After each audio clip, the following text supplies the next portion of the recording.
สังคมใดก็ตามบ้านเมืองใดก็ตามสังคมของข้าราชการทหารตำรวจครูหรือข้าราชการใดก็ตามตลอดทั้งสังคมในวัด สังคมสงฆ์ถ้าคนในสังคมนั้นในหมู่คณะนั้นบ่มีคุณธรรมก็เป็นว่าบ่ต่างจากสัตว์ทั่วไปบ่ต่างจากสัตว์ทั่วไปนั่นแหละจังว่าคนเฮาสิต่างจากสัตว์ก็เพราะว่าเป็นคนที่มีคุณธรรมคำว่าคุณธรรมคือสร้างประโยชน์ต่อผู้อื่นได้บ่รังแกบ่ข่มเหงบ่เบียดเบียนบ่ทำลายบ่เอาเปรียบแล้วก็ให้โอกาสคนที่ล้ม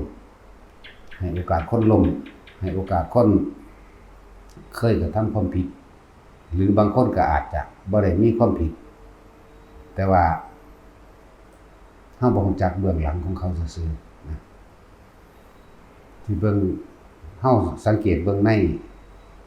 ในข่าวต่างๆเนาะว่าถ้าผู้ใดคือกระแสตีข่าวขึ้นมาไปในทางที่เสียหายซ้ำทันทีสุกมื้อนี้เห็นแบบนี้เลยแล้วก็บ่ได้มีการแยกแยะเป็นเหมือนคนทั่วไปเบิดโดยเฉพาะสังคมสงฆ์สังคมหมู่คณะสงฆ์สงฆ์กับสงฆ์ก็ซ้ำกันคนก็ซ้ำสัทธะสงฆ์พร้อมบ่ธรรมดาเด้นั่นแหละพูดถึงในวงการของหมู่คณะสงฆ์ก็เหมือนกันว่าถ้าผู้ใดผู้หนึ่งมีข่าวไปในทางที่เสียหายจะจริงหรือบ่จริงซ้ำไว้ก่อนกูคนล้มเหยียบให้จมลงไปเลยแต่ว่าจะความจริงหรือบ่จริงล้มหรือบ่ล้มแท้ข่าวจริงหรือข่าวปลอมแต่ว่ากูซ้ำก่อนที่เฮาเห็นมานี่แต่ละหน่วยงานแต่ละคนเป็นแบบนั้นเบิดนั่นแหละ แต่เฮาสิพูดถึงเบื้องหลังชีวิตของแต่ละคนเฮาบ่ฮู้ว่าเขาผ่านอีหยังมาเขาบ่ฮู้เฮาบ่ฮู้นี่บางคนอาจสิเฮาเห็นเฉพาะปัจจุบันนี่มันเป็นคนล้มละลายหรือติดเหล้าเป็นคนไร้บ้านติดเหล้าก้าวร้าวขโมยหรือปล้นกี้ลักของเพื่อเอามาเลี้ยงเจ้าของเองเฮาบ่ฮู้ว่าเขาผ่านอีหยังมาบางทีเขาอาจจะเป็นคนดีแต่เริ่มต้นชีวิตเขาเป็นคนซื่อเป็นคนตรงเป็นคนที่มีคุณธรรมย่านบาปเกรงกลัวต่อบาปแต่ว่าสังคมซุมื้อนี้รังแกข่มเหงเอาเปรียบทำร้ายเฮ็ดให้เขาใส่กลเล่ห์เพศอุบายต่างๆในการแย่งชิงเอาทรัพย์สินเขาด้วยความซื่อสัตย์ด้วยความเกรงกลัวต่อบาปมีหิริโอตปะด้วยความสิเป็นคนซื่อคนตรงนำถูกรังแกข่มเหงแล้วก็โดนยึดเอาบ้านเอาที่ดินสุดท้ายก็ขับไล่เขาหนีหาวิธีต่อสู้ก็บ่ได้ไปท่วงไปขอความยุติธรรมจากไผก็บ่ได้เลยกลายเป็นคนติดเหล้าก็มีติดเหล้าเรื้อรังบางคนก็กลายเป็นคนบ้าไปเลยก็มีหรือพวกบ้าๆก็กลายเป็นคนที่ขอทานหรือรับจ้างทั่วไปบ่มีบ้านอยู่บ่มีที่อยู่เป็นหลักเป็นแหล่งนี่เรียกว่าลงโดยการเอาเปรียบของคนเห็นแก่ตัวหลายอะไรอย่างที่เฮาบ่ฮู้เบื้องหลังบางทีเฮาเห็นเขาไปหาขออาหารกินตามร้านค้าหรือตามเฮือนคนหรือตามวัดหรือแล้วแต่เฮาสิคิดแต่ว่าเขาเป็นคนร้ายเป็นคนบ่ดีเป็นคนที่เรียกว่าเป็นภาระสังคมนี่แหละจึงบอกว่าเราไม่รู้ว่าเขาผ่านอะไรมามั่งนักหนาสาหัสเพียงใดไม่รู้แต่คนซุมื้อนี้ซ้ำอย่างเดียวมักสิซ้ำเติมคนล้มมักสิซ้ำเติมคนโซ่มักสิซ้ำเติมคนผิดบางอย่างบ่ผิดทั้งผิดและไม่ผิดนั่นแหละแต่ว่าถ้าเฮามาเห็นปัจจุบันว่าเขาเป็นแบบนี้ เป็นแบบบ่มีบ้านอยู่เป็นแบบหาขออยู่ขอกินเป็นแบบลักกินเป็นแบบติดเหล้าหรือเป็นบ้ามื้อนี้สั่งไว้ก่อนทุกมื้อนี้ที่เฮาฮู้เห็นอยู่นี่นะเป็นส่วนมากน้อยมากที่สิช่วยเหลือแบ่งปันน้อยมาก 1% กับ99%ที่จะแบ่งปันและช่วยเหลือนั่นแหละหลายคนก็ใช้ชีวิตผิดพลาดในความคึกขนองหรือความบ่รู้หลายๆอย่างที่กลายเป็นคนก้าวร้าวรังแกผู้มีเอาเปรียบแต่ว่าสุดท้ายแล้วก็เมื่อติดคุกหรือได้รับโทษท่านลงมาแล้วก็อยากกลับใจเมื่อจะกลับใจแล้วสังคมส่วนมากก็บ่ให้โอกาสอยู่แล้วที่นี่เฮาเว้าเรื่องถ้าพุทธศาสนาบ่ให้โอกาสแล้วไผสิให้โอกาส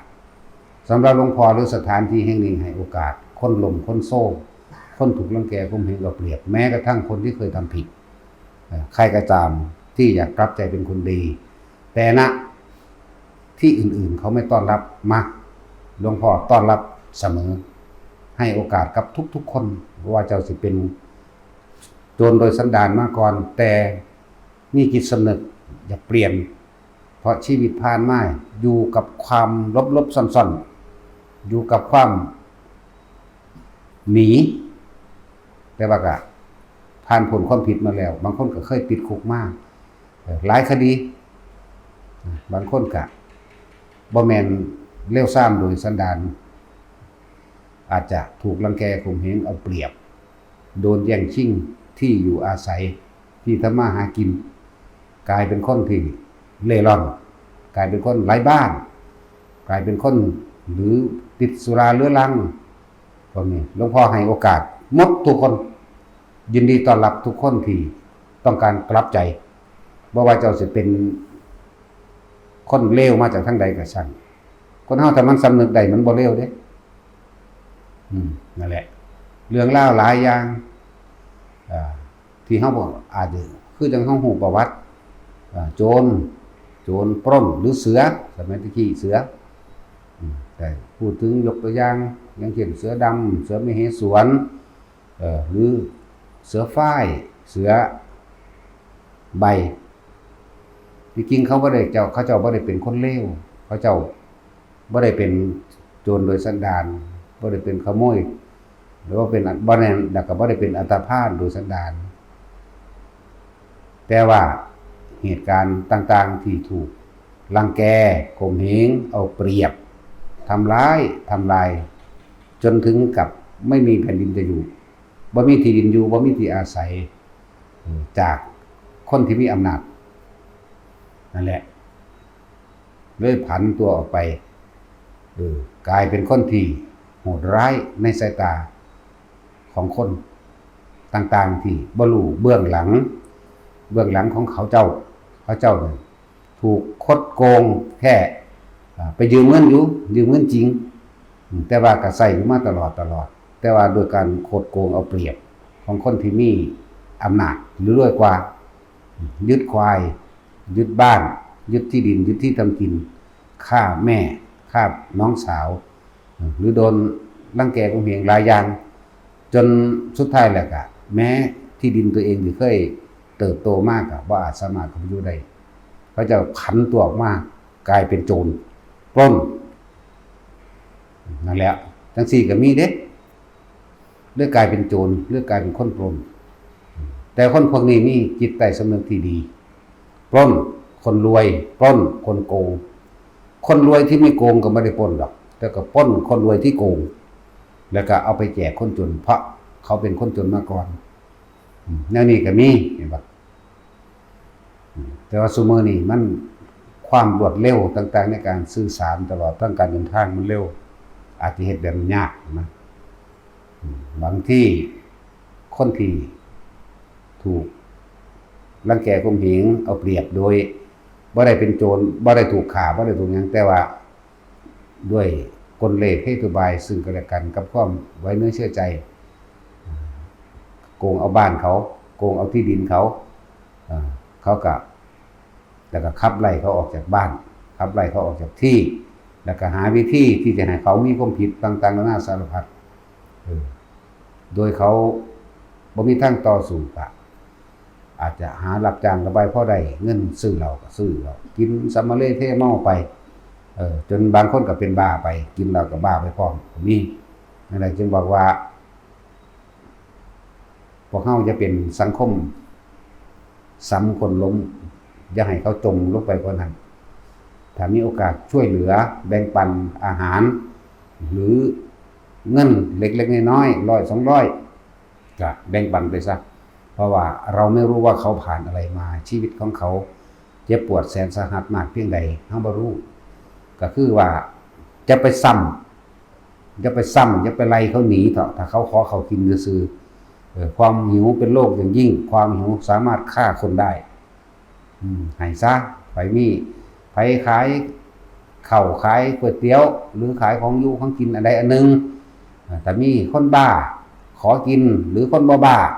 ขอกินมันเป็นของเล็กน้อยให้เขากินอิ่มเถอะแม้สักคาบหนึ่งครั้งหนึ่งก็ยังดีตลอดบัดถ้าพูดถึงในสำหรับคนที่อาจจะใช้ชีวิตที่ผิดมาแล้วนะผิดมากแต่ว่ามีจิตสำนึกจะเป็นคนดีเจ้าสิติดคุกมาเท่าใดปีก็ตามเจ้าสิมีคดีใดก็ตามคนเฮามันก็มาถึงช่วงเวลาชีวิตหนึ่งมันก็ต้องการหาที่พึ่งหรือความสงบมันบ่ต้องหนีหรือไปอยู่ในที่ถูกทรมานอดอยากขนาดนั้นนะจังว่าถ้าพุทธศาสนาบ่ให้โอกาสแล้วจักสังคมใดสิให้โอกาสนะสถานที่นี้หลวงพ่อนี่ให้โอกาสเบิดทุกคนบางที่เขาอาจจะดีมากๆก็ได้นะถ้าสมัยข้างพุทธกาลก็ยังมีอยู่ไหมยกตัวอย่างเพิ่นดังเพิ่นเด่นอยู่แล้วโจรองคุลิมานฆ่าคนมา1,000 กว่าพุทธเจ้าให้บวชนั่นคือการให้โอกาสตัวอย่างเฮาก็มีไหมตัวอย่างก็มีอยู่แล้วแล้วก็หลายๆคดีที่แล้วก็โจรที่หนีจากการถูกจับกุมทั้งทางการของทั้งกษัตริย์แต่สมัยตะกี้ก็มาเขานำติดตามมาพอดีเห็นเน้นพ่อเน้นสามเณรจึงเป็นที่พึ่งของพวกข้าพระเจ้าด้วยเถิดแล้วก็แอบไปลบอยู่อีกหม้องใดหม้องหนึ่งใกล้ๆกันนั่นแหละนี่โจรได้นี่โจรปล้นคนมากคักๆละอันนี้นั่นแหละแอบไปลบเพิ่นก็ยืนรออยู่หั่นแหละเก้อๆกังๆอยู่แล้วก็พวกโจรทั้งหลายก็ไปลบอีกหม้องหนึ่งใกล้ๆพวกทหารติดตามมาถามว่าพระคุณเจ้าพ่อเนนเมื่อกี้นี่ท่านเห็นโจรวิ่งผ่านมาทางนี้หรือไม่ตอนแรกเพิ่นยืนอยู่หม้องเก่าเพิ่นเห็นอยู่เพิ่นก็แค่ขยับมาอีกก้าวหนึ่งแล้วก็ยืนนิ่งๆอาตมายืนอยู่ตรงนี้ไม่เห็นใครผ่านมาทางนี้เลยพระเจ้าให้โอกาสกันบักพวกทหารก็หนีแล่นออกไปทางไม้ไปติดตามโจรแล้วนั่นแหละสุดท้ายแล้วโจรมีจิตใต้สำนึกขึ้นมาว่าเฮานี่เลี้ยงชีพด้วยการปล้นกี้หรือฆ่าหรือขโมยทุกสิ่งทุกอย่างเราจะหนีอย่างนี้ตลอดชีวิตเหลือนี่โจรเขาปรึกษากันเมื่อปรึกษากันแล้วดังนั้นเราควรทำที่พึ่งของตนเองโดยเถิดก็ขอเอาพ่อเนรสามเณรนี่แหละเป็นที่พึ่งให้กับพวกข้าพเจ้าด้วยออกมาแล้วก็มาขอพ่อสามเณรจึงเป็นที่พึ่งให้กับพวกข้าพเจ้าด้วยเถิดเมื่อได้ที่พึ่งแล้วเพิ่นก็พาไปหาอุปชฌาย์เพิ่นโจร500นั่นก็บวชเบิดบรรลุอรหันต์เบิดได้ล่ะนี่แหละจังว่าพุทธศาสนาบ่ให้โอกาสหรอกไผสิให้โอกาสแต่ละคนนะบางคนก็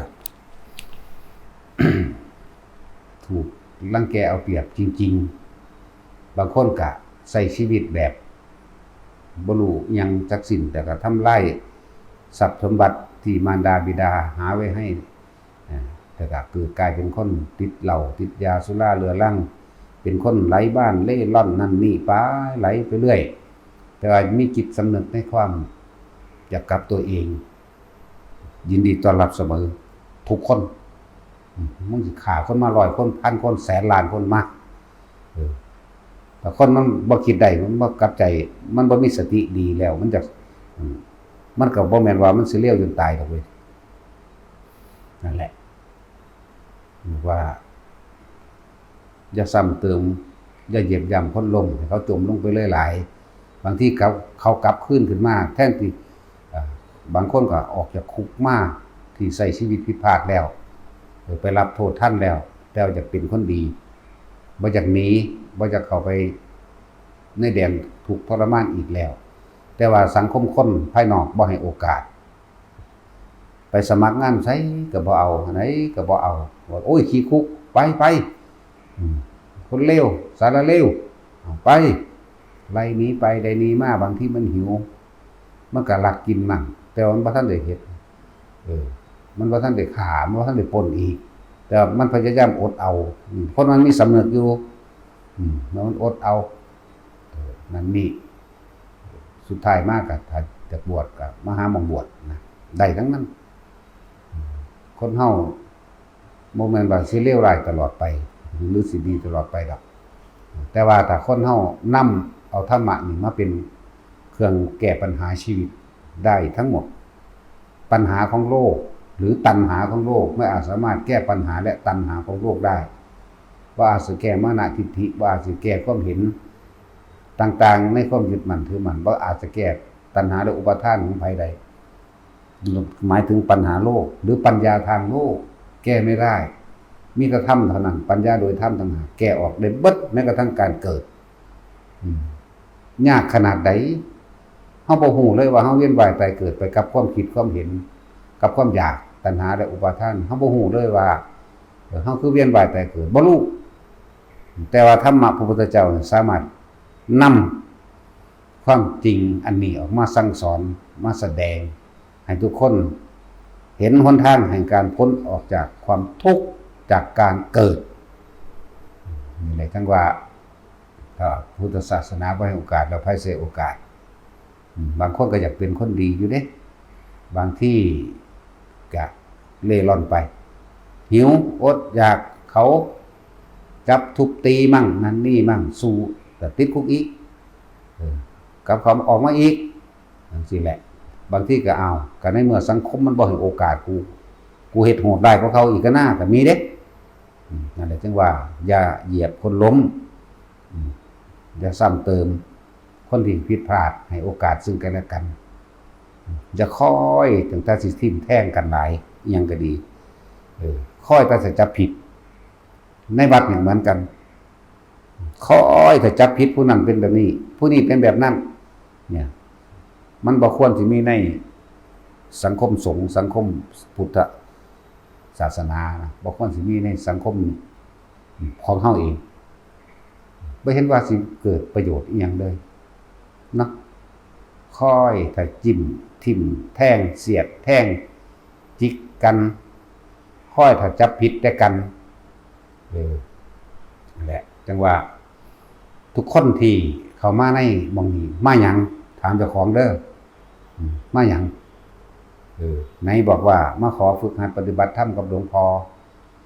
ขอพึ่งบารมีมาละมานี่มาหยังนี่มาละกิเลสมาละตัณหามาละอุปาทานมาละความเห็นแก่ตนของตนเองเด้บ่แม่นมาจับผิดคนอื่นบ่แม่นมาค่อยเสียดแท่งทิ่มแท่งคนอื่นบ่แม่นมาเป็นแหล่งเศรษฐกิจหรือธุรกิจอันใดอันหนึ่งเด้เฮานี่มันละความเห็นแก่ตัวชีวิตเฮาก็ผ่านอะไรมามากพอสมควรนั่นแหละไผก็ดีนะที่ยังบ่ทันตายสิยังพอได้ยินได้ฟังแล้วก็นำเข้าไปแก้ตัวเองบ่เป็นบ่แม่นนำไปแก้ผู้อื่นเด้แก้ตัวเองคนที่บ่เคยทำผิดบ่มีในโลกแม้กระทั่งคนพิการไปบ่ได้เลยพิการบ่ได้เกิดกระทำผิดนอนคิดนั่นแหละแม่นบ่ล่ะก็นอนคิดเรื่องบ่ดีน่ะแล้วทำผิดเป็นซั่นก็เลยว่า ถ้าพุทธศาสนาบ่ให้โอกาสจักสังคมได้สิไปให้โอกาสกันนะ พวกที่ขายของอยู่แต่ฟังอยู่ก็ดีแต่มีคนบ้าไปขอนั่งกินกันเขากินซะมันบ่พอสิถูกย้อนดอกแต่เฮาสิพลิกความเห็นว่าคือว่าการทำบุญกับมนุษย์แม้นสิมีศีลบ่มีศีลมันก็มีอานิสงส์มากอยู่แล้วแต่ว่าบ่ได้หวังสิ่งใดตอบแทนนะมันดีอยู่ในตัวเองนั่นแหละนะแต่ก็บ่ต้องไปสนใจว่าใครสิยกย่องว่าดีหรือบ่ดีนะคนบ้าไปขออาหารกินไก่เขากินเถอะบ่พอสิจมลงย้อนดอกจะเอาความเห็นอย่างอื่นเข้ามาแทรกซ้อนว่าเป็นคนสังคมรังเกียจหรือคนบ้าหรือรังเกียจว่าเขาสกปรกหรือหยังก็แล้วแต่เฮาคิดถึงเขาว่าเราไม่รู้ว่าเขาผ่านอะไรมามั่งจึงมีชีวิตเช่นนี้จึงกลายเป็นบ้าจึงกลายเป็นคนเสียสตินะเฮาบ่รู้แต่ที่รู้ที่เฮามีโอกาสได้ช่วยเหลือบุคคลผู้อื่นได้ให้ทำเสียจงทำซะ100มันก็บ่พอสิข้อขาดนั่นดอกหรืออาหาร50-60 บาทนี่สิให้กันกินแบ่งปันกันไปเถอะอย่าย่ำอย่าซ้ำอย่าเติมอย่าเหยียบพ้นลมให้มันจมลงไปแหละคนที่มีจิตสำนึกถ้าเขาได้ดีสักวันหนึ่งคนที่มีจิตสำนึกแม้การให้เพียงครั้งเดียวเขาก็คิดถึงเขาดินั่นแหละคิดถึงเมื่อมีโอกาสเขาก็ตอบแทนเองโดยที่เราไม่ได้หวังสิ่งใดตอบแทนนั่นเองจังว่าเขาให้โอกาสเบิดคนที่ได้หนีไผสิทิ่มแท่งหลวงพ่อเพียงใดก็ช่างหลวงพ่อซื่อๆอยู่บ่ระแคะระคายอีหยังเลยเหมือนเดิมอยู่ตรงกลางอยู่ตรงกลางเด็กเข้าใจคำว่ากลางบ่คนย่องก็ยิ้มกับหัวไปซื่อๆแหละคนด่ากับหัวก็ยิ้มคือเก่าอยู่เนาะนั่นแหละในโอกาสทุกคนบางคนเข้ามาด้อยค่าตำหนินินทาสารพัดแล้วเขาก็ไปแต่เรายังอยู่ที่เดิมบางคนมาให้ค่ายกย่องสรรเสริญแล้วเขาก็ไปแต่เรายังอยู่ที่เดิมอยู่อย่างนี้อยู่เป็นกลางนั่นแหละธรรมะเขาเข้าใจแล้วคำว่าสัพเพธัมมานารังอภินิเวสายะมันเลยบ่สะเทือนอย่างใดสิ่งทั้งหลายทั้งปวงไม่ควรเข้าไปยึดมั่นถือมั่นแม้คำยกย่องสรรเสริญแม้คำกล่าวตู่ใส่ร้ายและนินทาไปต่างๆนาสารพัดเหมือนเดิมเป็นปกติบ่ได้ไหลไปนั่นแหละแม้ได้สิ่งใดมาหรือจะเสียสิ่งใดไปบ่มีคำว่ายึดมั่นถือมั่นแล้วไม่มีได้แล้วก็ไม่มีเสียไม่สิเป็นลาภกับเสื่อมลาภเพราะไม่มีความเข้าไปยึดเอาเลยบ่มีหยังเสียถ้าเฮาบ่ยึดสิ่งใดสิ่งหนึ่งแล้วเฮาก็ไม่มีอะไรที่ต้องสูญเสียนั่นแหละโลกธรรม8เฮาตัวตรงกลางมันเถอะนั่นแล้วว่าหลายๆอย่างที่โดยนี้แหละหลายคนอยู่ดักสิพยายามบงการหลวงพ่อยิ่งอยู่นานยิ่งมานะทิฏฐิหลายก็มีมานะไปว่าใจทิฏฐิไปว่าความเห็นที่เก็บสะสมไว้ในใจเวลาเห็นว่าถูกใจเพิ่นกะเฮ้ยน่าเสียจังสั่นน่าเสียจังสี่เนาะหลายคนหลายอย่างเฮ็ดไปตามความคิดเห็นของเองเลยมานะทิฏฐิที่มันฝังไว้ในใจบางคนก็ว่าเปิดไฟติ่มไว้ในห้องน้ำหรือห้องนอนเปิดมือเปิดคืนพัดลม2 ตัวก็มีเครื่องซักผ้าก็มีใส่ไปโลดบ่เป็นหยังดอกเพิ่นบ่อึดเงินดอกนี่เห็นบ่ล่ะจังซั่นแหละใส่ไปโลดบ่เป็นหยังดอกเพิ่นบ่อึดเงินดอกฮู้บ่มันอึดหรือบ่อึดเนาะนั่นแหละบางทีก็ตำหนิหลวงพ่อหน้าสิจังสั่นนาสิจังสี่เด้บ่ฮู้บ่ว่าเจ้าของมาหยังเนาะเรามาทำอะไรที่นี่เด้อฟังไว้ดีๆเฮามาละความเห็นแก่ตัวเฮามาละความคิดเฮามาละความเห็นเฮามาละการสรุปในความผิดและความถูกเฮามาละความดีและความเลวเฮาอยู่ตรงกลางระหว่างดีกับเลวเฮาอยู่ตรงกลางระหว่างบุญกับบาปเฮาอยู่ตรงกลางระหว่างความเห็นคือบ่มีความเห็น จังซั่นหลายคนดอกอันที่เว้ามานี่คือหลวงพ่อเว้าเล่นๆเว้าหัวๆมันบ่เว้าเล่นเด้เว้าจริงๆเด้เสีย2ตัวปั่นอยู่กุ้งลุงกุ้งลุงกุ้งลุงอยู่น้ำจากอยู่วันแม่นบ่ล่ะก็เป็นผลดีอยู่เด้ที่หลวงพ่อเว้าเรื่องพากันประหยัดไฟนี่เด้อคือค่าไฟเดือนที่แล้วมัน37,000ลดลงถึง 4,000 เดือนนี้จักบ่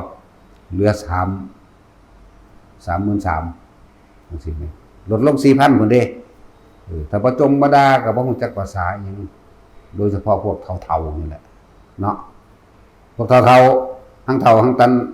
หาหยาบกิเลสหนาตัณหาหยาบพวกนี้เอาความเห็นแต่ของเป็นใหญ่เนาะเห็นบ่ได้ยินด้วยเบาๆอ้าวมันเหลืออยู่เท่านี้ล่ะถ้าเงินเบิดนี่ก็หมายถึงว่าโตไผโตมันได้บ่มีแนวเติมน้ำมันไปบิณฑบาตเนาะมันซั่นแล้วก็ดีอยู่ลดลงมาในหัวจักความน้อยๆจักน้อยนี่แหละหาก็คิดได้จักน้อยเด้ถ้าคิดได้นานแล้วเฮาคือสิมีหลายกว่านั้นอยู่พอได้สร้างต่อไปนะแม่นบ่ล่ะถ้าคิดได้นานแล้วมันก็สิมีเป็นหยังเฮาเป็นหยุดยันในการสร้างกุฏิบ่พอพระอยู่เพราะเฮาบ่มีนั่นแหละบ่ยืมเด้กันนี่บ่มีคือบ่ยืมบ่มีคือบ่เอาบ่เฮ็ดจักว่าล่ะเฮาบ่เป็นหนี้เด้บ่ได้เป็นหนี้ไผบ่มีคือบ่เฮ็ดนะบ่มีคือบ่ให้มันแต่คิดได้ตลอดไปก็คือสิดีนะประหยัดแหน่จะเข้าใจแต่ว่าเพิ่นมีหลายเพิ่นสิมีบ่เบิ่งในสร้างอีหยังไปเบิดบ่ได้เก็บเด้อ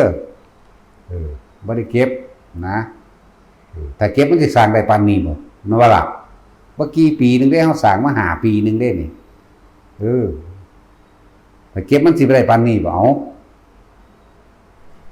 จังซั่นแหละมันบ่มีให้เก็บซะได้ซ้ำแต่คนเก็บเข้าใจวะยิ่งให้ยิ่งได้ แต่ได้มาแล้วก็ต้องให้ต่อไปเด้เข้าใจว่าล่ะนั่นแล้วลองเก็บบ่ดูมันสิมีสร้างบางหันบางนี้ต่อไปได้บ่ใจที่มันบ่มีเมตตาใจที่มันคับแคบใจที่มันเห็นแก่ตัวอย่าหวังว่าใครสิมานี่คือสิ่งที่บริสุทธิ์ใจนั่นสิ่งที่กระทำด้วยความบริสุทธิ์ใจหรือว่าคืออะไรตอบแทนยิ่งมากอยากว่าล่ะเจ้าเบิ่งรถเด้ออันแต่ละหม่องแต่ละทีนึงเทิงบ่ฝึกหัดปฏิบัติภาวนาเทิงเล็งหาแต่เงินก่อสร้างนั่นนี่พิมพ์ซ่องกันเต็มแต่ละปีแต่ละวัดจักแม่นอีหยังไปหาเหลี่ยไล่อยู่ว่าซั่นเนาะอยู่นี่บ่มีเหลี่ยไล่เด้แล้วแต่แล้วของบ่จักได้สร้างก็สร้างไปซื่อๆได้สร้างบ่ได้ว่าสิเอาไปใช้ได้นี่สร้างซื่อๆนี่แหละนั่นแหละจังว่า มันต่างกันอยู่ใจที่ยึดกับใจที่ปล่อยมันคนละอย่างกันเด้ยิ่งปล่อยก็ยิ่งมาได้พวกนี้ยิ่งให้ก็ยิ่งได้ถ้าเก็บมันจะสร้างได้บ่ถ้าเก็บก็บ่มีผู้ใดมาบริจาคให้เก็บเพราะอย่าลืมความบริสุทธิ์ใจภายในนี่เป็นสิ่งที่น่าอัศจรรย์เด้อัศจรรย์เด้มันสิเว้าไปจังได๋ก็สร้างถ้าใจมันบริสุทธิ์ก็เว้าเป้งปางไปธรรมดานั่นแหละแต่ว่าก็มาคือเก่านั่นแหละถ้าใจบ่บริสุทธิ์แล้วมีเล่ห์เหลี่ยมว่ากูสิเก็บเงินไว้เฮ็ดนั่นเฮ็ดนี่จังซั่นจังซี่โดยเฉพาะตนมันบ่มีคนบริจาคดอกมันทั้งมีอยู่ในหันแหละกลิ่นสินหอมทวนลมใจที่บริสุทธิ์ยังความสว่างครอบโลกอยากว่าล่ะไปทั้งสั้นตัวใจที่บริสุทธิ์สิเป็นความสว่างกระจ่างแจ้งสิเป็นความใสอยู่ของมันครอบโลกธาตุไปเพราะว่าคนไกลย่อมนำมาพึ่งพาอาศัยธรรมมาเพื่อสิบริจาคทานอย่างก็ว่าไปคนบ่รู้แต่ว่าเทวดาเขารู้เด้ผีเขารู้เด้ พวกเปรตหิวโหยมาทั้งใดก็ช่างล่อจ้ออยู่เปรตนี่เป็นผู้อาศัยอาหารจากผู้อื่นแปลว่าผู้อาศัยอาหารจากผู้อื่นนะนั่นแหละเทวดาเขาก็ต้องการฟังธรรมเพราะคำเทศคำสอนที่มันออกบ่ได้มีคือออกไปนี่มันบ่ได้มีผลประโยชน์ใดๆปะปนเลยบ่มีบอกไปเลยเปล่งปลังไปเลยบ่ได้หวังว่าสิได้บ่ได้เทศนาเพราะหวังลาภสักการะบ่ได้ว่าสิล้มล้างลัทธิอื่นๆบ่ขัดแย้งลินไปบ่กระทบไผนี่คำว่าบ่กระทบไผหมายถึงเจตนาหมายถึงจิตเข้าใจป่ะล่ะ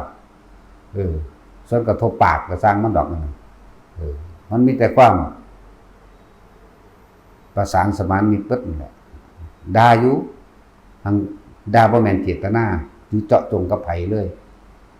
ด่าเพื่อหยังอาศัยภากาสาวพัดเนี่ยมาเพื่อหยังบวชเพื่อหยังนี่เพื่อละหรือเพื่อเอาจากบ่ละนั่นแหละจังว่าให้โอกาสเบิดทุกคนพวกกันชอดใส่หลวงพ่อนี่ก็มาตลอดอยู่แล้วจักแม่นอีหยังคือบ่ไปตั้งเอาเองบุเนาะพวกอยากใหญ่อยากเก่งอยู่ของก็ดีก็มีเยอะแยะบ่พอใจนั่นนี่นะจังซี่แหละ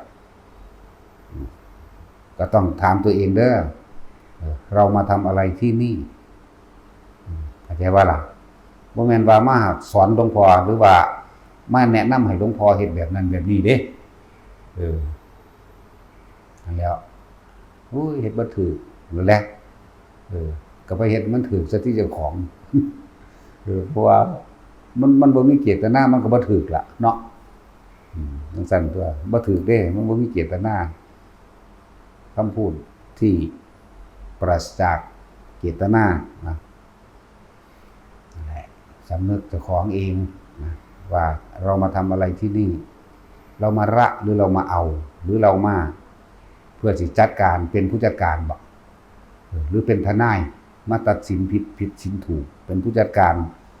หรือเป็นหยังก็บ่รู้ล่ะเนาะนั่นแหละตรงนี้ก็นำเข้าไปเบิ่งตัวเองที่แต่นี่ที่เหนียวก็จักมันสิเอาไปหยังเนาะเอาไปตายนี่แหละแต่สิเก็บมาหยังเอาไปเลยภาษาอันกินทีเดียวซั่นตายทุกคนสามารถหลวงพ่อนี่ให้โอกาสเสมอเป็นกลางแต่ว่าแต่ละคนจักให้โอกาสตัวเองหรือไม่ใครจักให้โอกาสมากมายเพียงใดก็ช่างแต่สู้ตัวเองให้โอกาสตัวเองไม่ได้ใครจะเที่ยวบอกหรือพร่ำสอนขนาดไหนเพียงใดก็ตามแต่สู้ตัวเองที่สำนึกหรือบอกตัวเองเพียงครั้งเดียวไม่ได้เห็นบ่ล่ะอัตโนโจทยัตตานังจงเตือนตนด้วยตนเองแม้นคนอื่นหมื่นแสนจะเตือน100 ครั้งพันครั้งก็ตามสู้ตัวเองเตือนตัวเองไม่ได้แม้เพียงครั้งเดียวเด้มันเป็นสำนึกนะนั่นแหละ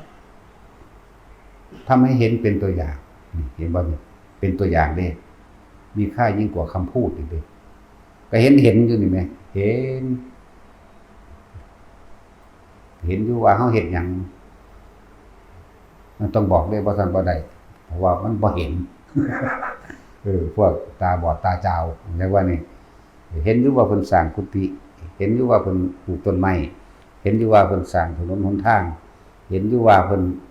พัฒนาแต่ละอันแต่ละทีเนาะเห็นอยู่บ่หรือบ่เห็นคือมีแต่ว่าเพิ่นมีเงินบ่ได้มีเงินจักบาทมีแต่เงินผู้อื่นเงินผู้อื่นเบิดก็บ่ได้ไปรับจ้างกู้มันทางใดเนาะบ่ได้กรีดยางเด้มันตัดสินแหมตัดสินแล้วกรีดยางแล้วก็พอมีอยู่เด้เฮานี่บ่มีเด้เนาะ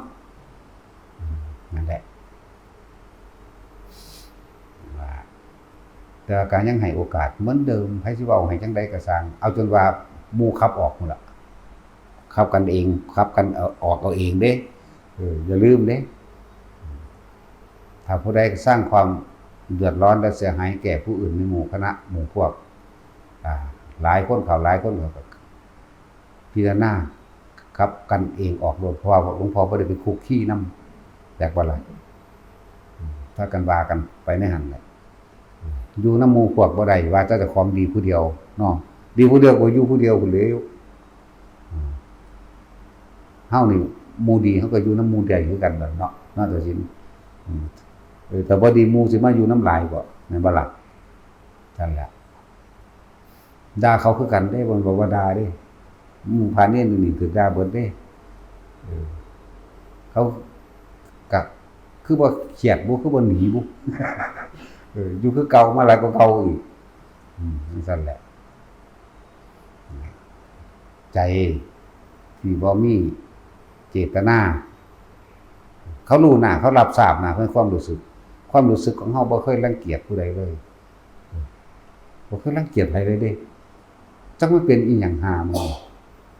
เห็นรักตนเองอย่างไรรักผู้อื่นเช่นนั้นเห็นคนอื่นเป็นดุจดังแขนขาอวัยวะของตนเด้ทั้งนั้นแหละถ้าว่าเจ็บป่วยว่าโอ้ยเฝ้าบังคับเขาไปหาหมอโลดแต่ว่าเป็นนั่นเป็นนี่บังคับให้ไปบ่อยากให้เจ็บให้ปวดอยากบ่ล่ะถ้าว่าภาวนาบ่ทันเป็นเท่าใดด่าด่าก็บ่ข้อหลุดออกได้ล่ะเนาะแต่สิสั่นแล้วด่าอยู่สัวซ้ำโอ้ยบักหามันก็อยู่นี่ด่าอยู่เด้เหมือนบ่ด่าเด้สั่นแล้วด่าเหมือนกันแต่ละคนละด่าเนาะคนละด่าเพราะว่าด่าคนไม่ด่าหมาบ่รู้เรื่องก็ด่าคนนี่แหละเว้ยเฮาคนตัวสั่นแล้วนั่นแหละแต่ละคนพวกเจ้าสิทะเยอทะยานไปฝึกหัดปฏิบัติธรรมทางใดเพราะว่าธรรมมันอยู่ในตัวเฮาเองเด้อบางคนก็ยังแล่นทุนแล่นที่อยู่คิดจะไปอยู่บางหันคิดจะไปอยู่บางนี่โอ้ยมันก็ง่ายบางทุกข์นั่นแหละคือหมาขี้เหี้ยนนั่นแหละหมาขี้เรือนไปที่ไหนก็เก่าที่นั่นนะเก่าเด้แล้วก็เฮาแต่ว่ามันไม่เคยเห่าตัวมันเองแล้วก็มันก็บ่ได้รู้สำนึกในตัวมันเองเลยนั่นแหละสิ่งทั้งหลายทั้งปวงธรรมทั้งหลายก็อยู่ในเฮานี้แต่เฮาจับจุดใดเวลาใดก็ช่างที่ท่านย้ายความคิดและความรู้สึกออกจากกายจะว่าล่ะย้ายคือคิดถึงสิ่งอื่นเองเวลานั่นน่ะท่านแค่เพียงแค่ย้ายที่ทุกข์ย้ายภพที่เกิดใหม่มันจะหนีออกจากกายหนีออกจากกายเมื่อไหร่ก็ย้ายที่ทุกข์เมื่อนั้นมันก็มาขี้เหือนนั่นแหละมันก็เก่าอยู่หั่นแต่ว่ามันก็ตำหนิไปตำหนิศาลาหลังนั้นตำหนิข้างโอ่งน้ำแอ่งน้ำหรือห้องน้ำของมันเป็นนอนเก่าตำหนิเสาบางนั้นตำหนิสารพัดอันอื่นแต่ว่ามันบ่ตำหนิเจ้าของเด้เนาะนั่นแหละถึงว่าทุกคนสำนึกเข้ามาเรามาทำอะไรที่นี่เฮามาละหรือเฮามาเอาดีเด้หลวงพ่อนี่ด่าเนาะรู้จักว่าคำด่าเป็นดุจว่ายาบำรุงใจเด้คำสรรเสริญเป็นดุจดังยาพิษเด้รู้จักบ่ล่ะย่องน้อยนึงมันก็ยังเอาไปอ้างกันมันย่องไผอยู่บ่โตย่องตาโออยู่บ่ฮะ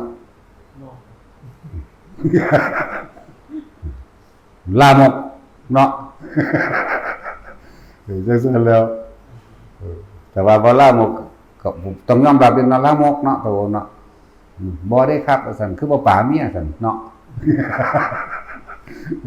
แปลว่าล่ะโอ้ยหลวงพ่อเดี๋ยวว่าลามกแต่ของก็นอนเมียอยู่ซั่นเนาะ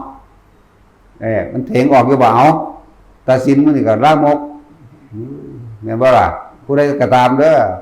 ที่หลวงพ่อว่าหลวงพ่อบอกลามกจังซั่นจังซี่โอ้ยเจ้าของยังบ่ทันออกจากผู้เหี่ยวอยู่แม่นบ่ล่ะลามกบอกหลวงพ่ออนิบันเจ้าของขมึกขมุมอยู่เมียยังมีอำนาจอยู่มั้ยเนาะจังซั่นแล้วพวกอยากมาจัดแจงเขากันสูเป็นเมียกูเด้สูมาจัดแจงกูเด้กูได้มีเมียเด้จังซั่นแล้วแต่ตาโอนั่นน่ะ จ้าต้องเป็นทาสย้ายไฟเข้าใจว่าเป็นบ่เป็นทาสบ่ได้เด้ถ้าเจ้าบ่อยากเป็นทาสเจ้าต้องปาแล้วออกมาบวชแม่นบ่ล่ะกันเอาไผสิเถียงวะ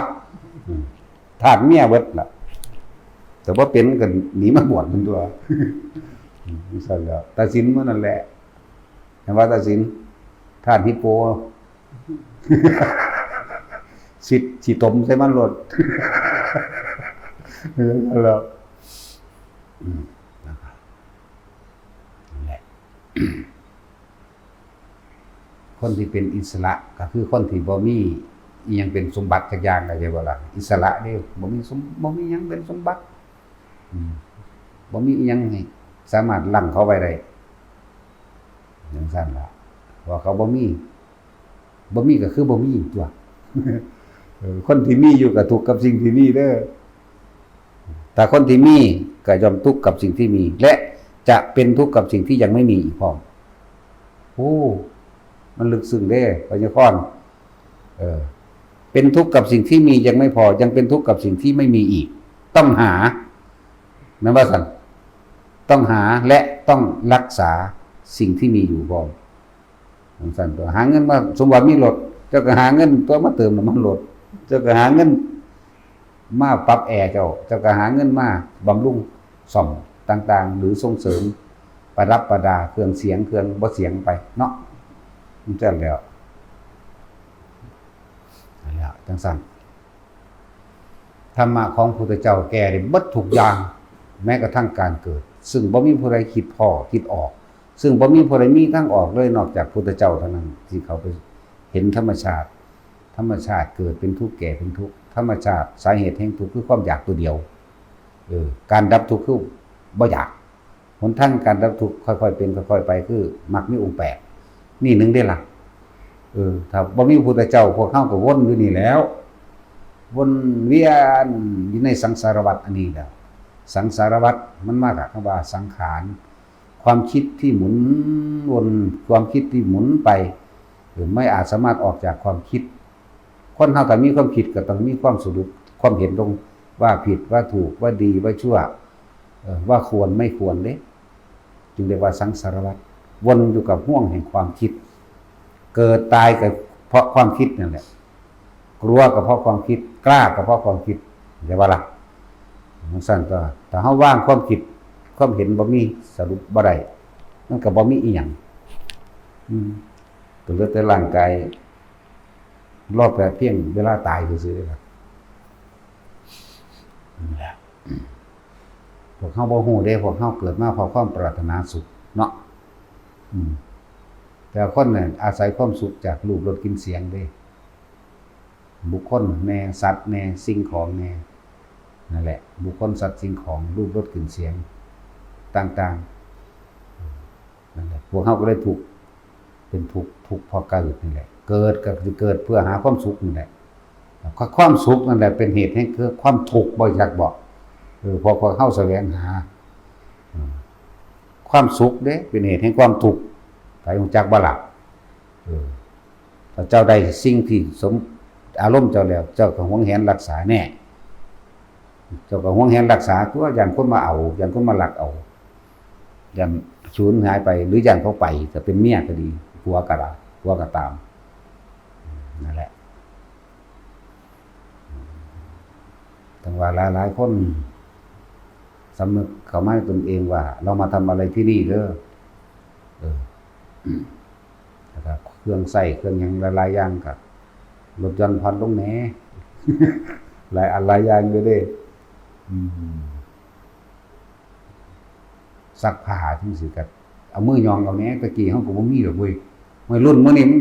บ่ทันได้เกิดมาพร้อมไฟฟ้าดอกเว้ยเนาะ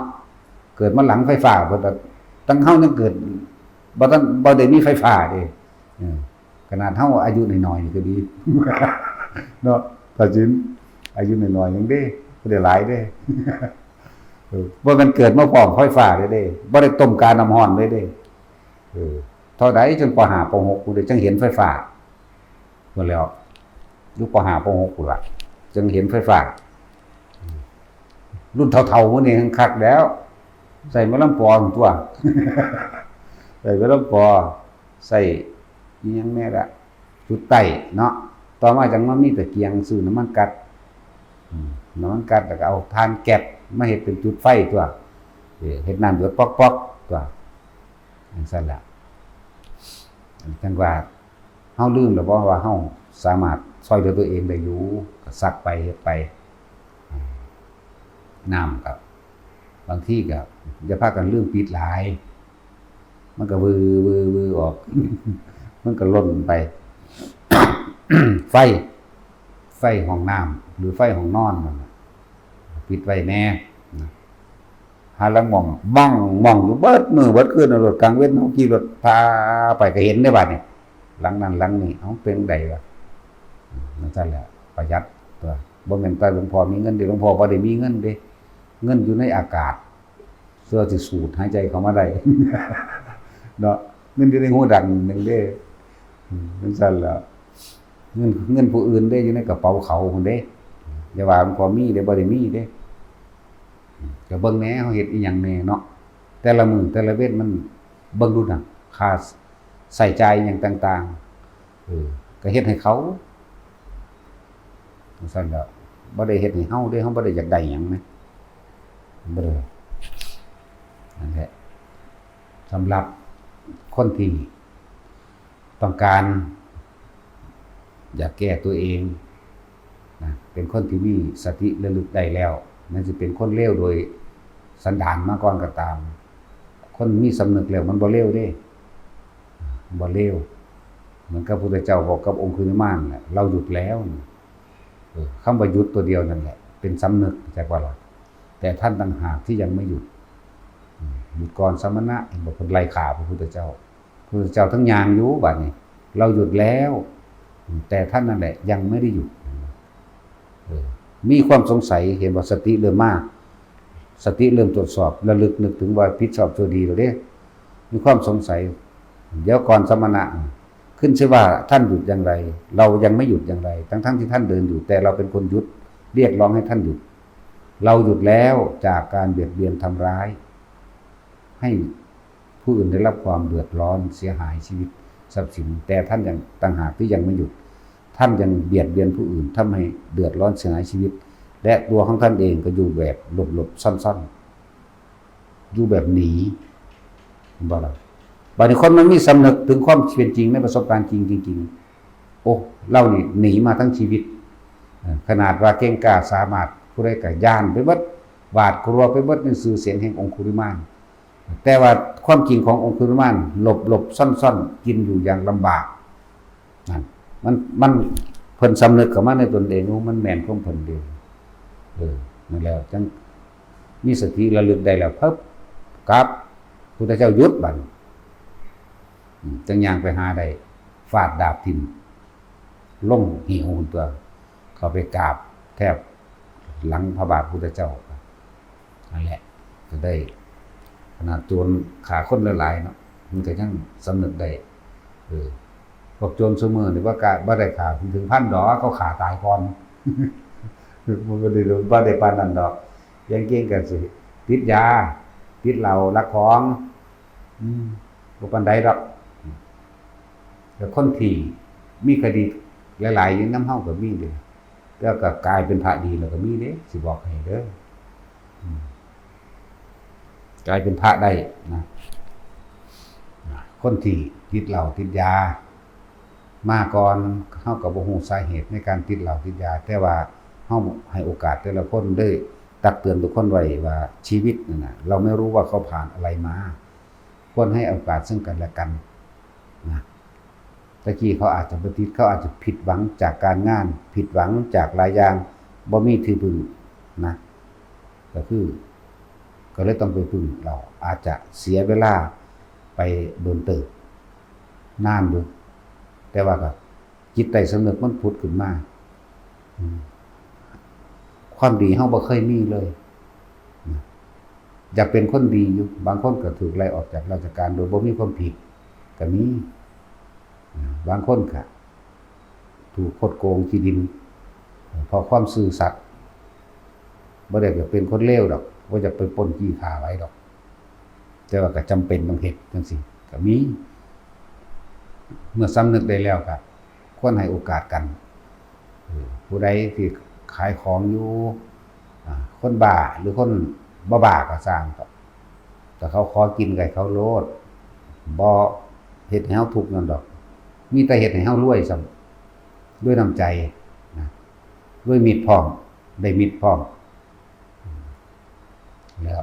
แต่เขาสิปล้นเขาก็ปล้นเลยโลดแล้วเขาบ่มาขอกินก่อนดอกเว้ยแต่สังคมบีบเกินหลายกลายเป็นคนหลายจริงๆเลยก็มีเด้เนาะตักเตือน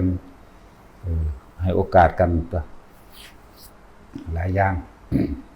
ผู้หญิงบางคนก็อกหักผิดหวังจากผัวถูกทุบตีทำร้ายแต่ก็มีลูกติดบ่อยากไปเฮ็ดอาชีพที่บ่ดีดอกบ่อยากเป็นดอกแต่ว่าความหิวและอนาคตลูกอาจบีบบังคับให้เป็นกลายเป็นคนที่ถูกรังเกียจกลายเป็นคนเสิร์ฟเหล้ากลายเป็นคนกินเหล้าซ้ำเติมลงไปอีกหลายอย่างหรือสุดท้ายแล้วก็บ่อาจสามารถเก็บเงินได้เพื่ออนาคตลูกอันที่ก็เล่ร่อนไปเป็นเหมือนบ้าเหมือนยังไปจังซี่แหละแต่สังคมให้โอกาสตอนที่เขาบ่ทันบ้าหรือตอนที่เขายังหาที่พึ่งอยู่นั่นก็อาจจะบ่บ้าก็ได้นะหลายอย่างแต่เฮาก็ให้โอกาสมาหลายให้โอกาสมาตลอดเลยให้จนว่าชินเลยเกิดกลายเป็นสันดานดิบบ่ปรับปรุงตนเองก็มีถ้าลักษณะนั้นเฮาก็บ่ให้โอกาสบางคนได้โอกาสเป็นร้อยๆครั้งมันดีบ่ธรรมดาเด้เอาไปมาสิฆ่ากูซ้ำก็หนีไปเองก็มีจังซั่นแหละอีกอย่างนึงไผก็สร้างสิไปอยู่ในสถานที่แห่งใดอย่าไปดูถูกอย่าไปประมาทอย่าไปพยายามที่สิดึงคนอื่นมาฟังเจ้าของเพื่อให้มีความเห็นร่วมตนเองว่าเจ้าของดีกว่าเพิ่นดีกว่าเขาดีกว่าผู้เพิ่นสร้างสถานที่นั้นซึ่งเฮาก็เจอมาแล้วนั่นแหละเฮาก็เจอมาแล้วแนว1 2 3รายแล้วจังซั่นมาขออาศัยเพิ่นบวชอยู่นำเพิ่นไปว่ามาเฮ็ดนั่นเฮ็ดนี่แน่จักหน่อยก็อ้างว่าเจ้าของดีอ้างว่าเจ้าของเก่งอ้างหลายอย่างแล้วก็เริ่มดึงให้มาฟังเจ้าของเองเพื่อสิขับไล่ผู้เป็นอาจารย์ก็มีเด้บ่ธรรมดานี่เฮานี่แหละเจอก็เลยจังซั่นแหละเพื่อสิขับไล่เพื่อสิฟังคนเจ้าของมันอยากยึดอำนาจมันยึดบ่ได้ดอกเพราะเฮาบ่มีอำนาจจังว่าล่ะมีแต่ใจแบบบ่มีใจมีแต่ความบริสุทธิ์ใจนั่นแหละ เหมือนกันแหละครับเทวทัตจะได้อำนาจสุดท้ายแล้วก็จังซั่นแหละ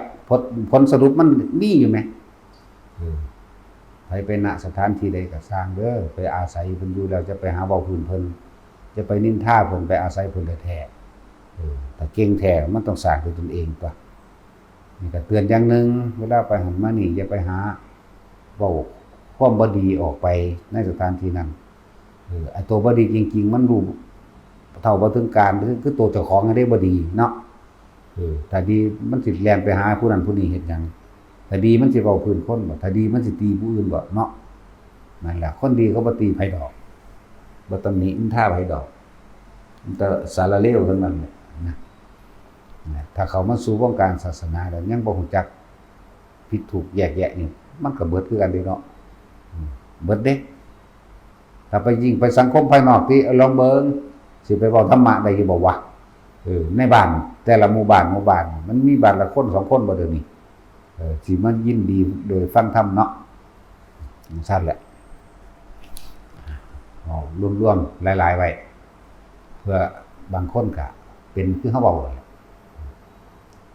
เป็นแบบนี้แหละค่อยแต่ตำหนิคือเทศนี่ตำหนิเว้าละโมกตำหนิเว้าบ่ม่วนหลายๆอย่างที่ตำหนิแต่ตัวเองก็บ่สามารถเฮ็ดให้ผู้อื่นพ้นทุกข์ได้เด้ล่ะเนาะกับหลายๆอย่างที่เฮาแสดงออกมา อวดอ้างว่าเจ้าของมีความรู้บ่ว่าสิเป็นความรู้ทางโลกและทางธรรม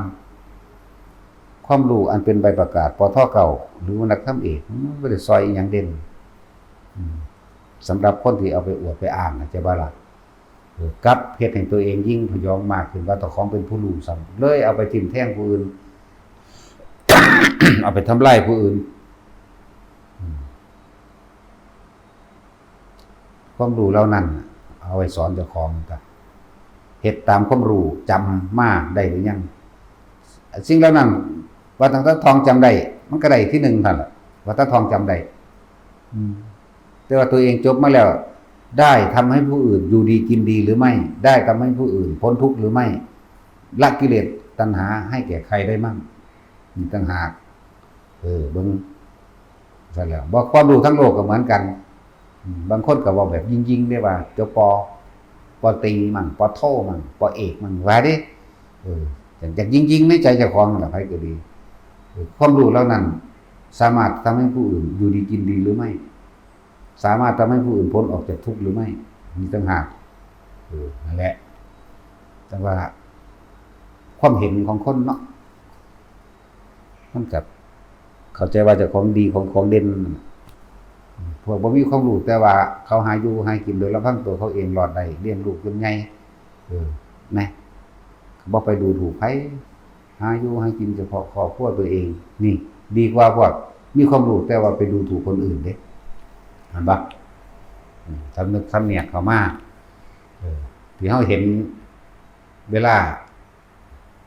มักออกได้ข่าวอันพระเมาเหล้าพระดังเลิศดังแม่มึงบอกกูก็บ่ฮู้จักเด็ดพิษจังซั่นพิษจังซี่เด้บัดนี้สังคมเห็นบ่นี่สังคมนี่ชอบเหยียบคนล้มให้จมตีนไปเลยเด้บ่ได้มีอิหยังล่ะในการว่าเฮาบ่แม่นเขาเฮาบ่รู้จักเขาเรื่องจริงหรือบ่จริงบ่รู้จังว่าเฮาเตือนพวกเฮาเองไว้ตลอดอย่าไปคอมเมนต์เด็ดขาดอย่าไปแสดงความเห็นเด็ดขาดเวลาเขาเป็นเฮาบ่ฮู้ว่าเขาจริงหรือบ่จริงถ้าแม่นมันจริงก็เฮ็ดอิหยังกับเขาได้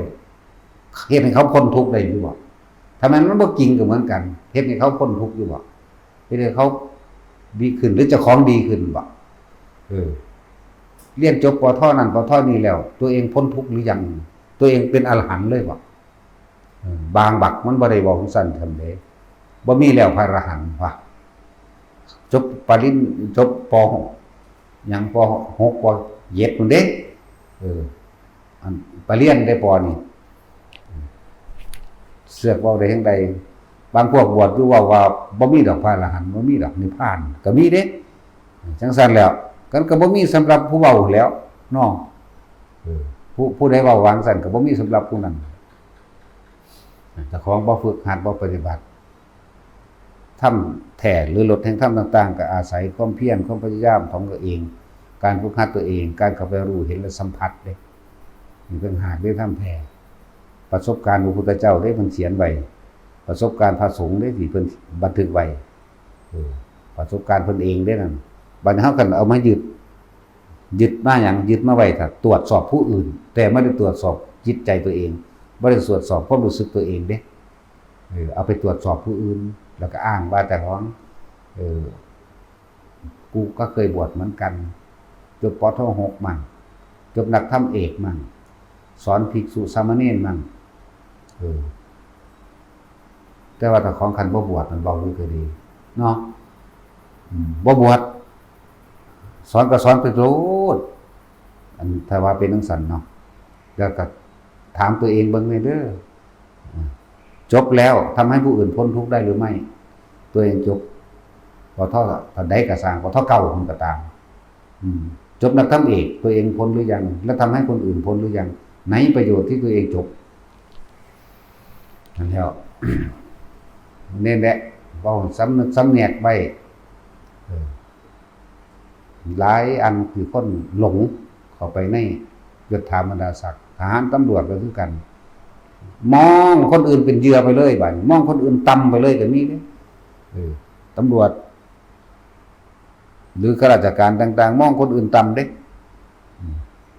พวกมีหน้าที่จับหรือนั่นนี่นะ ก็มองว่าเขาเป็นเหยื่อไปเลยเด้บ่ธรรมดาเด้เป็นเหยื่อจริงๆเด้เขาสิรู้สึกว่าสูงใหญ่มีอำนาจอันนั้นผิดบ่นี่ผิดบ่นี่ตั้งแต่กี้เฮาเข้าใจว่าพวกทหารตำรวจเป็นที่พึ่งได้แต่ว่าถ้าเห็นเขารู้สึกอบอุ่นใจโลดเนาะบาดของแท้แล้วมันบ่แม่นหิแมงเลยบาดนี่ว่าแต่สินว่าแต่เหลือเห็นมาหยังเนาะบาดนี่จับกูเรื่องใดเนาะบาดนี่โลดขนาดบ่มีคนผิดหยังเด้นี่ย่านไว้แล้วแม่นบ่มันก็เป็นสันอีหลีมั้ยมาฮอดมันคู่ซะก่อนเด้นั่นแหละมันขู่เฮาก่อนรู้ดินั่นแหละมันเห็นผู้อื่นเป็นเหยื่อไปแล้วนะซุมื้อนี่โอ้น่ากลัวน่าเกลียดน่าขยะแขยงอย่างมากๆเด้บ้านนี้ไงภาษาอาชีพดูเขาอีหาอาชีพนี่เลี้ยงลูกเลี้ยงเมียซื่อๆบ่ได้มีประโยชน์สิบอกให้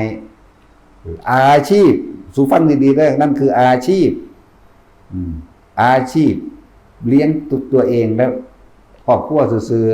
ๆสู่บ่ได้ให้แม่นคนเสียสละเด้อลองประจานเบิ่งดูท่านไผเป็นกันล่ะเนาะตัดสินเจ้าเป็นบ่ให้เจ้ายศท่านจัตวาพ้นจัตวาก็ได้แต่ว่าบ่มีเงินเดือนว่าหาแต่พ้นเอกว่าเอาพ้นแมงไงก็หมู่โลดพ้นจัตวาเลยแต่ว่าบ่มีเงินเดือนเฮ็ดอยู่บ่ล่ะแล้วชาติคู่ก็เหมือนกันทหารเหมือนกันตำรวจเหมือนกันข้าราชการใดก็หิแมงคือกันเบิดนี่แต่บ่มีเงินจ้างมันสิเป็นบ่แม่นบ่ล่ะเมื่อเป็นไปแล้วก็เยอะยิ่งบัดนี้มองผู้อื่นเป็นเหยื่อพวกเฮาเป็นเหยื่อเบิดแล้วจักว่าล่ะนั่นแหละแต่ว่าจะลืมว่าบาปกรรมทั้งหลายตกแก่การกระทำทางของตัวเองเบิดบ่ตกก่อผู้อื่นเลยคือว่าล่ะว่าถ้ามันเชื่อเรื่องบาปเรื่องบุญมันสิเฮ็ดบ่เนาะเขาคือกล้าหาคนถามเขาคือกล้าเอ้ามันก็กล้าตัวมันบ่ได้เชื่อแหมมันสั่นตัวจริงๆเด้ยกไล่ทะแล่มาเล่งนั่นเล่งนี่หาแนวเอาโลดตำรวจได้อีแมงโลดเนาะมันเป็นสั่นอีหลีเป็นสั่นอีหลีเด้พวกถ้าเฮาเจอมานี่มันมีแต่แบบนั้นแหมกูขับรถ40นึงตะกี้ก็เลยขับรถบาดเสียวพะนะเสียวหีแมงกูขับรถ40นึงใครตัวมันตูดมาได้อยู่ขับรถบาดเสียวเอาขับ40นึง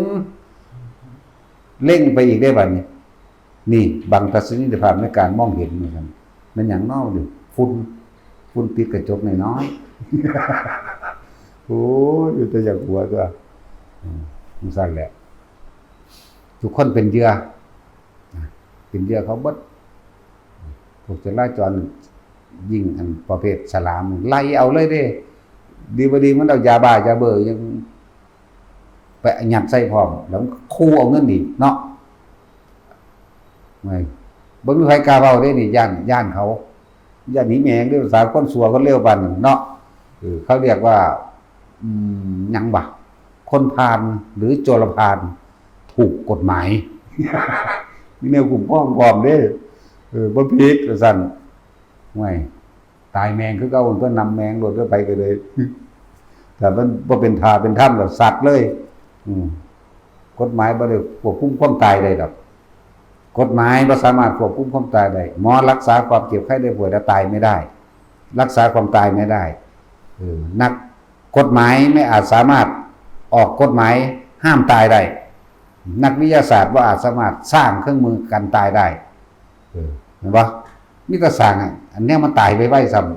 ำโอ้ยสิดีหาโคตรพ่อโคตรแม่มึงบ่เนาะสร้างอาวุธสารเคมีต่างๆสรวจนิวเคลียร์พวกน่ะมันคือบ่สร้างแนวกันตายซ้ำคน20ปีนี่เนาะพวกนักวิทยาศาสตร์เอาสร้างแนวโอ้สตาร์ฟไว้เพิ่นแค่20ปีบ่แม่นสตาร์ฟตายเด้สู้อยู่ซ้ำนี่แหละก็บ่ให้ตายพร้อมมั้ยมันคือบ่สร้างหาแมงบ่แต่แนวฆ่ากันนั่นเนาะตำรวจก็คือกันสู้คือบ่จับความตายเอาไว้ เนาะมันบ่หลักถ้านายก็บ่ออกกฎหมายห้ามตายแน่มีแต่เรื่องหลอกลวงบ่ได้โลกอันนี้เนาะจักได้ไปจักถือสาระนัวเนี่ยกันเพื่อสิเห็นคนอื่นเป็นเหยื่อทั้งหมดนั่นแหละไปก็ดีเป็นเหยื่อทั้งนั้นแหละพวกพิบาลจังว่าพวกเฮาเว้ามาหลายๆนี่ให้เห็นความทุกข์ความยากเห็นความลำบากนะทุกคนมีธรรมสามารถแหวกออกจากกฎแห่งกรรมมันก็ออกได้เบิดนั่นแหละจักว่าล่ะสังสารวัฏอันนี้ออกได้เบิดนั่นแหละธรรมะพุทธเจ้ามีอยู่แล้วออกจากกรรมเก่าก็ได้ออกจากสังสารวัฏอันนี้ออกจากความคิดออกจากความเห็นออกจากความเกิดจากว่าล่ะออกได้ทั้งนั้นอยู่ที่ตัวพวกเฮาเด้บ่ได้อยู่ที่คนอื่นพุทธเจ้าเพิ่นจำแนกแยกไว้เบิดนั่นล่ะอีหยังก็ดีสวากขาตธรรมทรงตรัสรู้ความจริงและพูดความจริงเอาไว้แล้วเรียกว่าสวากขาตธรรมก็ดีอยู่ที่พวกเฮาสิน้อมนำเข้ามาปฏิบัติตนเองหรือไม่หรือว่าสั่นสิเว้าเรามาทำอะไรที่นี่ไม่แย่งกันเป็นไงบักเนาะโอ้ยไผใหญ่ก็โล่งดอกนั่นเตาเผารออยู่นั่นว่าสิเผาจะของก่อนก็บ่ได้เผาจะเพื่อหามึงนี่สั่นแล้วมีผู้ใดใหญ่ก็โล่งบ่มีผู้ใดมีอำนาจหนีความตายได้ตายทั้งนั้นบ่มีนะแต่ว่าพวกเฮาก็น้อมเข้ามาบัดนี้ตราบใดที่เฮายังมาเวียนว่ายตายเกิดตราบนั้นเฮาก็มาทุกข์กับมันนั่นแหละพยายาม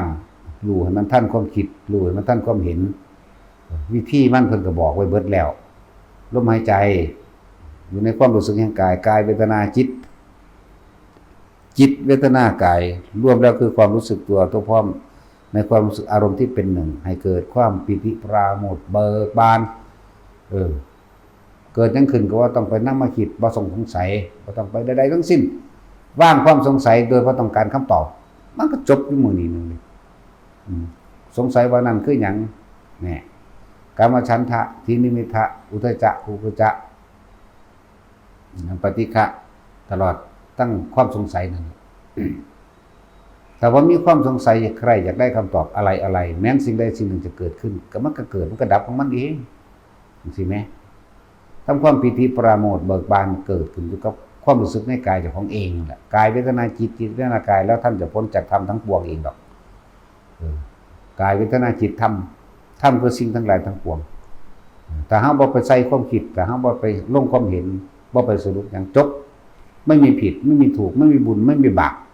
ไม่มีขาวไม่มีดำไม่ไปไม่มาพร้อมบ่ไปหาอนาคตบ่กลับมาหาอดีตถ้าบ่มีอดีตอนาคตก็บ่เกิดแล้วลมหายใจตัวเองเหรอเด้อเฮ็ดได้ตลอดการทุกเมื่อบ่ได้เลือกการเวลาบ่ได้เลือกท่าบ่ได้เกี่ยวกับท่านั่งบ่ได้เกี่ยวกับท่าใดๆทั้งสิ้นทำได้ตลอดทุกคนถ้าเกิดมาบ่เคยรู้จักได้ว่าเจ้าของหายใจไผสิเถียงบ่รู้จักทั้งที่หายใจแต่เมื่อเกิดธรรมะพุทธเจ้าเท่านั้นที่บอกให้เฮาฮู้ลมหายใจได้แม่นบ่ล่ะทุกคนกินข้าวก็บ่อยู่กับเขาตะกี้ตอนนี้พอมีแน่เพราะว่าเอาธรรมเขามาจับกินข้าวยัดใส่ปากความคิดไปทำการไปทำงานไปหาผู้นั้นไปหาผู้นี้เดินว่าบ่อยู่กับตัวเองบ่อยู่ในกายอยู่ในเวทนาอยู่ในจิตกายเวทนากายจิตรวมในความรู้สึกอันเป็นหนึ่งนี่บ่รู้บ่อยู่มันมีแต่ไปหาผู้อื่นถ้าบ่น้อมเข้ามาแท้ๆมันบ่รู้จักได้ว่าเจ้าของหายใจเนาะมันบ่ล่ะบ่รู้จักพระพุทธเจ้าบ่บอกนั่นแล้วว่าสิ่งที่มีค่าสูงสุดก็คือธรรมบ่มีหยังสิมีค่ายิ่งกว่านั้นอีกธรรมะคือความจริงคือเพิ่นว่าถ้าไฟไหม้หัวกับรู้อริยสัจสี่พวกเจ้าสิเอาหยังไม่หลายคนก็ดับไฟซะก่อนจังรู้อริยสัจสี่ที่มันตายก่อนมันเท่าได้รู้ได้รู้จักบ่ล่ะรู้แม่งอริยสัจสี่ตายก็ตายตัวกูตายแล้วก็กูไปเลยบ่มาอีกมั้ย รู้ทุกข์สมุทัยนิโรธมรรคเห็นความเกิดดับนั่นนั่นแหละสมาทาน